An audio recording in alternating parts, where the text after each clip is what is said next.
Hello and welcome to Ukraine in Flames, a special project brought to you by Ukraine Crisis Media Center, Ukraine Catholic University's Analytical Center, and NGO Euro-Atlantic Course. My name is Alexandra Tsikhanovska. I'm the head of Hybrid Warfare Analytical Group at Ukraine Crisis Media Center, and today we will continue our discussion of Russian disinformation and propaganda. We have previously addressed how it changed some of its techniques and what audiences it targets now that the full-scale war has been unleashed. However, one of the most crucial and most dangerous changes that we see is how this propaganda has taken a drastic shift towards being dehumanizing and fully genocidal. We know from a tragic experience of Rwanda that propaganda directly enables war crimes and genocide. The radio and television of Thousand Hills in Rwanda that called for murder of Tutsi minority was so effective that in areas with better reception, the level of killings was much higher. Russian propaganda has mocked Ukrainians for years, portraying them as lower to the Russians, and at the same time as hostile and those that need to be brought back to Moscow's heel. It played a substantial role in the start of the war back in 2014. However, from dehumanizing Ukrainians, Russian information war machine has sped up to open calls of extermination and annihilation of Ukrainian nation as a next step. Present in Putin's addresses, statements made by Dmitry Medvedev on Russian political talk shows, it is perhaps best represented by a specific article, What Russia Should Do with Ukraine, published by the state-run news agency RIA Novosti on April the 3rd. And today we talk about how this article in particular, but not just that, reveals Russian plans for Ukraine and its people. Nothing good for Ukrainians to be found there. To begin with, Mikhail Vinnitsky, an associate professor of the Department of Sociology in the National University of Kiev Mikhail Academy, walks us through the reasons behind the defiant unity of Ukrainians and how this difference between our societies, between our nations, has sparked deep resentment in the Russian elites and the military that manifests in their inhuman behavior on the occupied territories that bears all signs of genocide. Hi, my name is Mikhail Vinnitsky. I'm a professor at Kyiv Mikhail Academy. If I had asked you 2 months ago what would be the association that you would have with Ukraine, you would think in terms of corruption, a corrupt country, and a very divided country. Over the last month and a half to 2 months, Ukrainians have surprised the world. First of all, the image of corruption has suddenly disappeared. More importantly, the image of a divided nation has suddenly disappeared. Ukrainians have shown themselves to be a beehive. Every bee takes care of the hive. We're currently under attack by the bear. The bear wants to get at what is most important for every Ukrainian, our honey, if you like. That is our freedom. Ukrainians have shown that they are different from Russians, and that seems to be getting the Russian regime very angry. Ukrainians are also Slavs. We are also have a similar history. However, our paths have gone in very different directions. The Russian path has been one of hierarchy, of autocracy, of supposedly order, and yet at the same time, obviously lacking freedom. The Ukrainian path has been one of freedom. Sometimes our government and our state in general has been a bit chaotic. Some would say anarchic. And we like to discuss things. We are very different. We have our internal differences. That makes us sometimes look divided. However, when we have been attacked, we have come together in solidarity. That solidarity seems to be getting the Russian regime very angry. Those of us that have seen the Russians' actions in Ukraine, we see the results of their autocracy. We see a poor Russian soldier. We see an angry Russian soldier. We see a soldier that is resentful of the fact that Ukrainians have become different from Russians. That has become not only a resentfulness on the soldiers' behalf, but it has in fact become part of official Russian policy. The Ukrainian people must be destroyed because we provide a different model of development than that which exists in Russia. Ukrainians must be plundered, they must be destroyed physically, their property must be stolen, they must be made to feel lower than the Russian, than the older brother that is Russia. The ideology is one that can be captured in a simple phrase. How dare you? Well, Ukrainians, we dare. We dare to be different. We dare to be democratic. We dare to be chaotic. We dare to be bees in our hive that will protect ourselves from the Russian bear. We ask for your help in defending the basic value of humanity, the basic value of modernity, the basic value of what makes us human, freedom. Thank you. To this passionate message that we couldn't agree with more, we move on to talk to Alexei Haranya, professor of comparative politics at the University of Kiev Mikhail Academy, research director at Democratic Initiative Foundation. He draws our attention to the chilling fact that atrocities in Bucha, Irpin, Mariupol, and many other cities that still remain under occupation are not just a coincidence and are not some separate acts of violence, but they fully fit the destiny envisaged for Ukrainians by Russia. What happened in Bucha, in Mariupol, and many other places of Ukraine haven't been done by chance by Russian soldiers. It's a result of Russian anti-human, anti-Ukrainian propaganda, which was conducted for decade at least. I would draw your attention to one piece which appeared on April 3rd on the website of Russian state-run agency RIA Novosti. And this piece was devoted fully to Ukraine. So the main thesis of this article were to de-Ukrainianize Ukraine, to de-Europeanize Ukraine, to dismember Ukraine into the so-called people's republics, read puppets republics. And even no title Ukraine shouldn't appear in the titles of this so-called republic. So definitely this is an ideological background for genocide. The issue at hand is further highlighted by one of the leading Ukrainian experts in countering disinformation and the former deputy head of the Center for Strategic Communications and Information Security, Tatiana Karas. From Lviv, she sends us a message on what the article, What Russia Should Do to Ukraine, really tells us. This article symbolizes the whole attitude of Russia towards Ukraine that was evolving through the decades. At the same time, it looks as an instruction of how to eliminate Ukrainians from its land. It's not the stories that started yesterday. This narrative has been developing through decades, from Ukraine being a failed state, from Ukraine being a state that doesn't have a right to exist, and also at the same time, it transforms into the articles like Putin have developed and the recent one that Ukrainians as a nation doesn't have the right to live. Coming from that, the goal of the whole Russian invasion in Ukraine has no other objective but to eliminate and destroy everything that is connected with Ukrainians as a nation.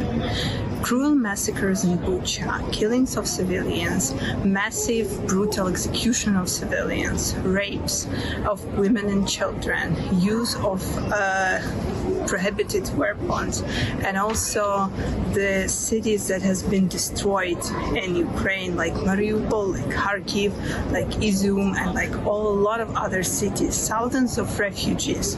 That's not a one-case act, that the whole policy that have been implemented throughout the ages. And that's what shows that Russia have no other goal, I will repeat, than eliminate Ukrainians. Its radical right fascist regime has led to the thousands of deaths of civilian people across the country. Ukrainians treat the genocidal rhetoric of Russian officials and state media very seriously, but we are not alone in the legitimate concern that it causes. We have a friend with us from Czech Republic, David Stulik, a senior analyst at European Values Center for Security Policy, who shares how calls to de-Ukrainize Ukraine are perceived in the West. I would start from the broader, let's say, from broader thoughts.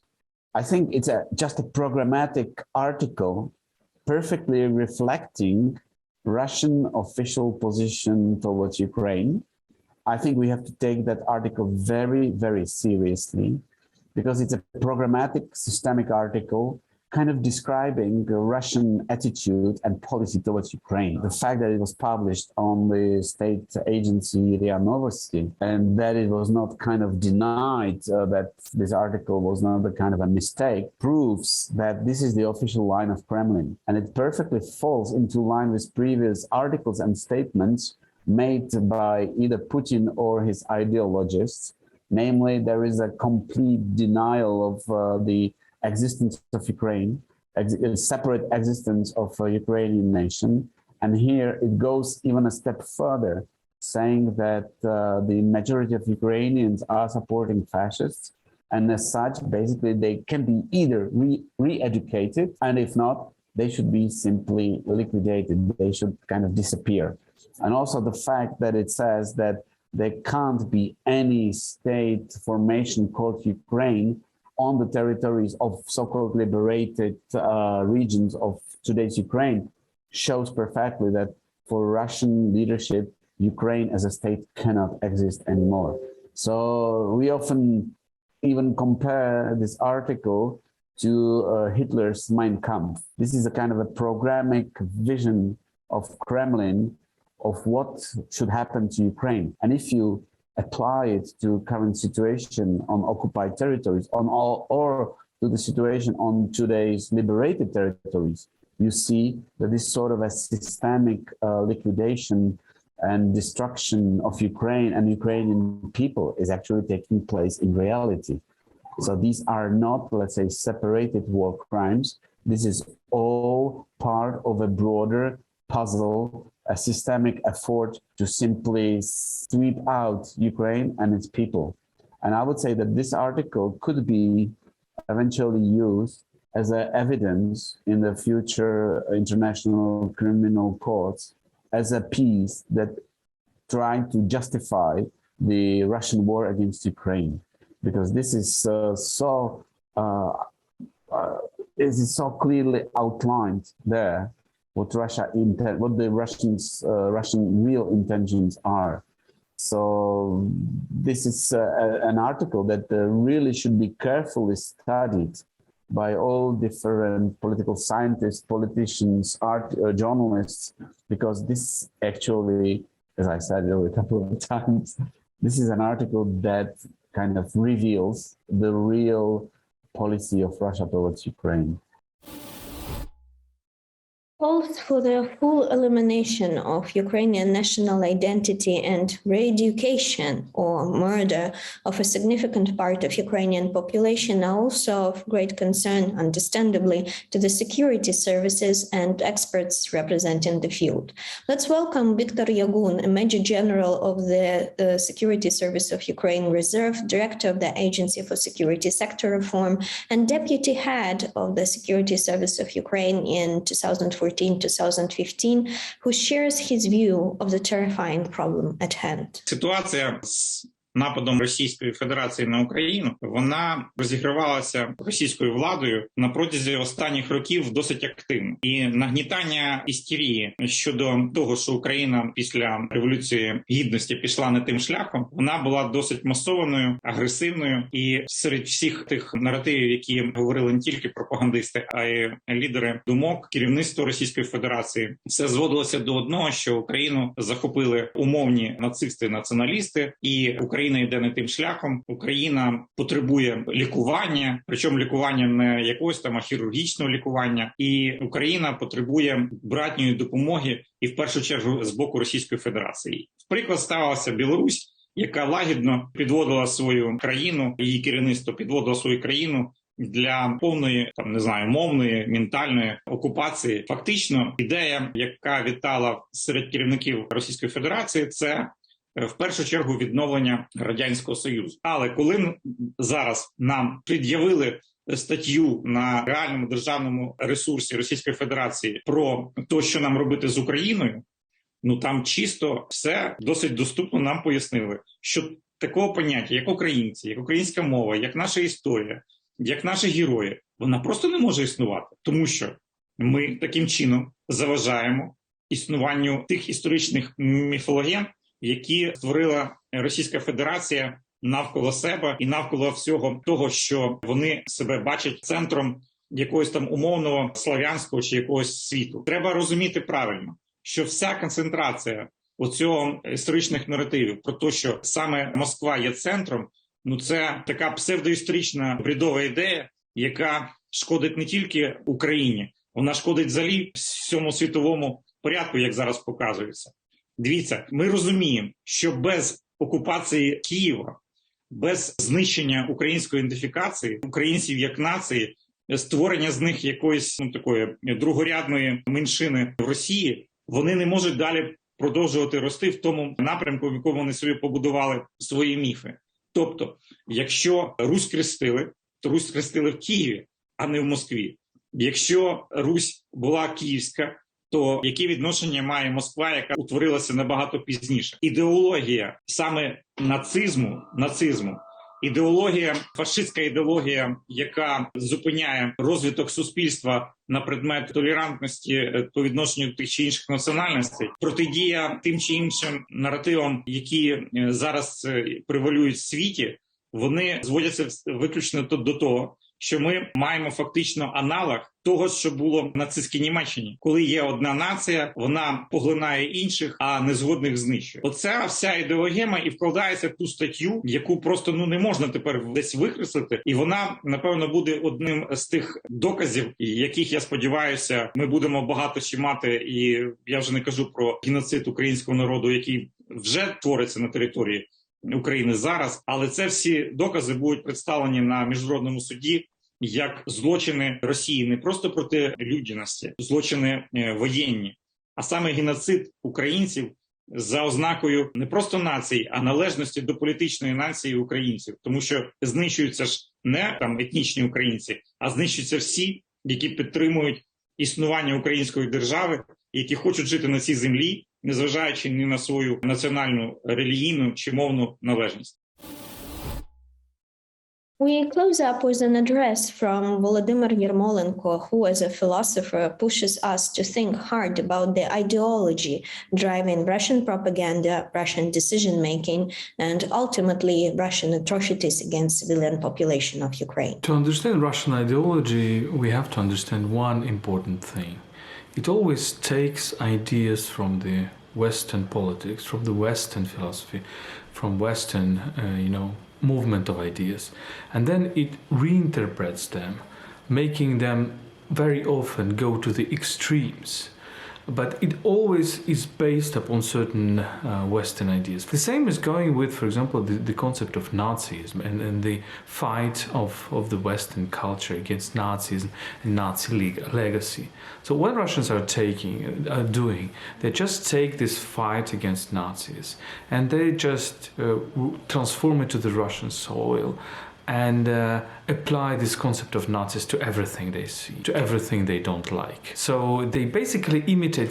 The Russian intellectual culture is very much of an imitation, right? And they take this concept of Nazism without any, clear distinctions, without any clear analysis, and they just apply it to everything they don't like. One thing they don't like is the way how Ukrainians define themselves. Because Ukrainians is obviously a separate nation with separate culture, specific culture. Its music is different from the Russian music. Its traditions are different from the Russian traditions. Its language is different from the Russian language, etc., etc. But of course, there are some similarities as between Italians and the French, or Italians and Spaniards, or between Spaniards and French, whatever you can say, or between Germans and Dutch, whatever, right? Between different nations, there are certain similarities. So Russians are saying that this similarity is the only existing thing, and all the differences are basically deviations from this initial unity. And all these deviations are actually the expression, the demonstration of these so-called Nazis. So when they're saying we need to denazify Ukraine, basically they're meaning that they want to de-Ukrainize Ukraine. Imagine, for example, somebody comes to France and says we need to de-Frenchianize France. Or they're coming to Germany and say we have to de-Germanize Germany. Or they come to Italy and they say we have to de-Italinize Italy. That's what it's basically saying. And it's important, this recent article on RIA Novosti, widely discussed in the world, in which you suddenly see how, for example, they extend this concept of Nazism from an idea of a certain limited political group to an idea of the whole nation. They're basically saying, Russians are saying that not only the leadership, Ukrainian leadership since 2014 are Nazis, but also all citizens, they are passive Nazis. They're called passive Nazis.